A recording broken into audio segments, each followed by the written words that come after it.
found guilty of violating any clause.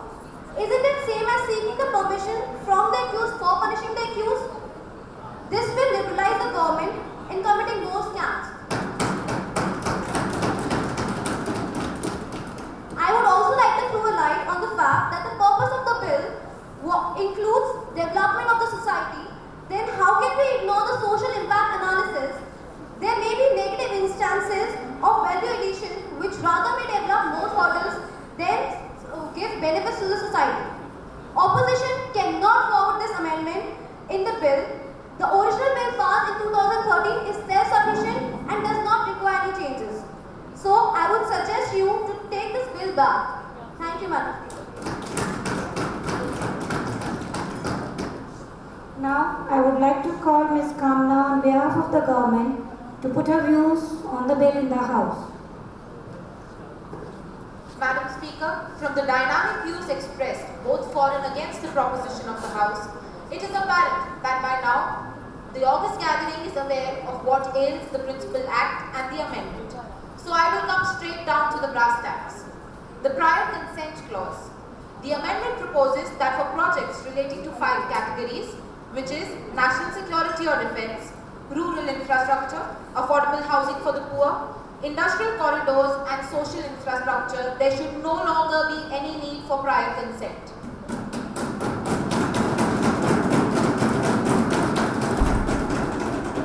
The worthy opposition speakers pointed that the proposition is aimed at grabbing land. I would like to say that the amendment is aimed solely at the overall development of the nation. The government here is not being anti-farmer, ma'am, but is standing for the fast and balanced development of this nation.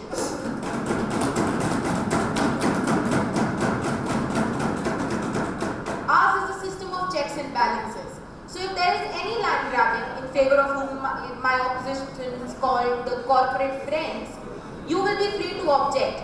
But why not give this vision a chance at least? My friends in the opposition must not overlook the fact that while exempting consent, housing for the poor has been deemed to be as important as the defense sector.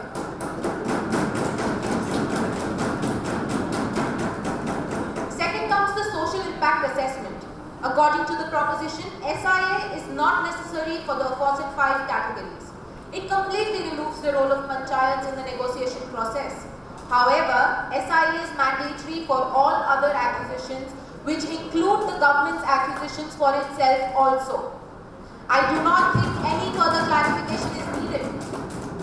No further clarification is needed to emphasize that there is no loss to the public and no gain to the government. It is all for national benefit.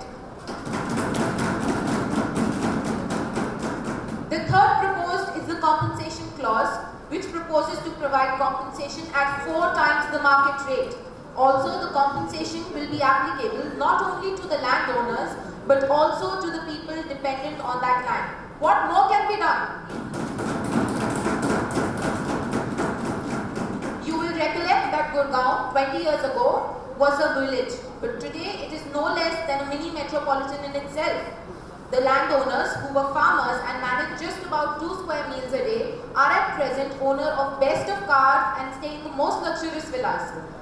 The Yamuna Expressway is another such example. Why not make the whole nation an example of what rapid development is? What, except for personal prejudices, is provoking the opposition to reject the replacement of the term private company with private entity? We only see benefit in widening the spectrum and gain in letting land be acquired for something like a private educational trust. Madam Speaker, I suggest that the House views the proposition with a broad mind because it is in the interest of national development. We feel that even the 5 exemptions are of fields like national security, which are not negotiable. Much deliberation has happened and will carry on. But what cannot be denied is that the proposed amendment only increases the elasticity of the Principal Act and will make it last longer, and above all, it works for national interests primarily. Thank you, Madam Speaker.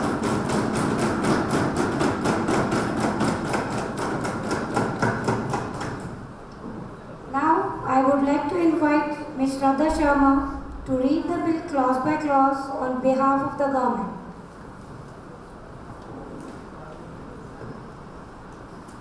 Now, I am going to table the bill.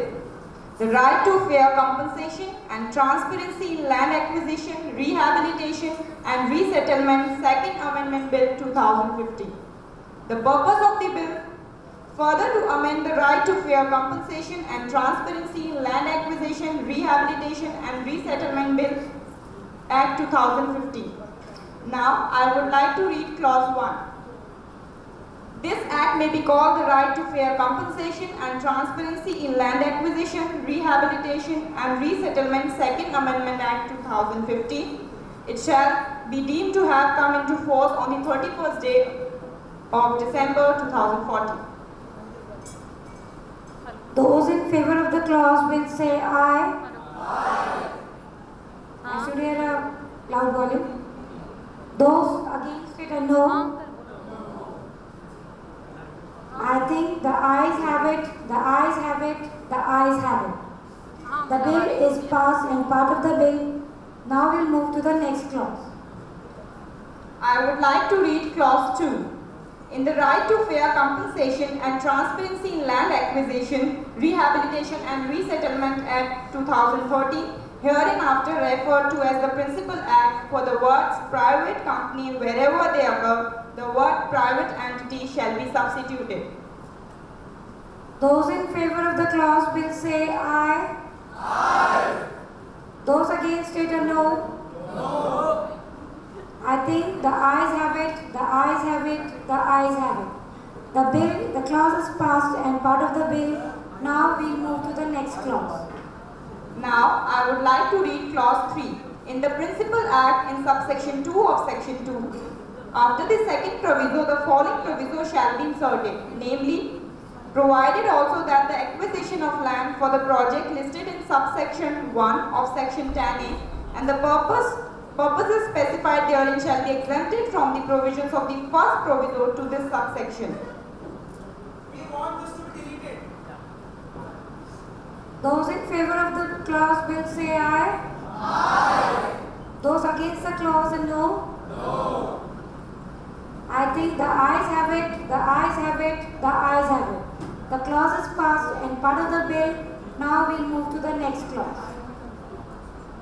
I would like to read clause 4. In the Principal Act in section 3, in clause J, in subclause I, for the words and figures, the Companies Act 1956, the words and figures, the Companies Act 2013 shall be substituted. After clause Y, the following clause shall be inserted, namely, private entity means any entity other than a government entity or undertaking and includes a proprietorship, partnership, company, corporation, non-profit organization or other entities under any law for the time being in force. Those in favor of the clause will say aye. Aye. Those against it a no. No. I think the ayes have it, the ayes have it, the ayes have it. The clause is passed and part of the bill. Now we'll move to the next clause. Now I would like to read clause 5. In the Principal Act, after chapter 3, the following chapter shall be inserted, namely chapter 3A. Provisions of chapter 2nd and chapter 3 not to apply to certain projects. Section 10A. The appropriate government may in the public interest by notification exempt any of the following projects from the application of the provisions of chapter 2nd and chapter 3 of this act, namely subclause A. Such projects vital to national security or defense of India and every part thereof, including preparation for defense or defense production. Subsection B. Rural infrastructure including electrification. Subsection C. Affordable housing and housing for the poor people. Subsection D. Industrial corridors set up by the appropriate government and its undertakings, in which case the land shall be acquired up to 1 kilometer on both sides of designated railway lines or roads for such industrial corridors. Subsection E. Infrastructure projects including projects under public-private partnership where the ownership of land continues to vest with the government, provided that the appropriate government shall, before the issue of notification, ensure the extent of land for the proposed acquisition, keeping in view the bare minimum and land required for such project. Subsection 2. The appropriate government shall undertake a survey of its wastelands, including arid lands, and maintain a record containing details of such land in such manner as may be prescribed by the appropriate government. Madam, this is the provision that the entire nation is opposing. It is not acceptable at any cost. You cannot take the rights of all landowners, farmers, and the common man of India. We want this clause to be deleted.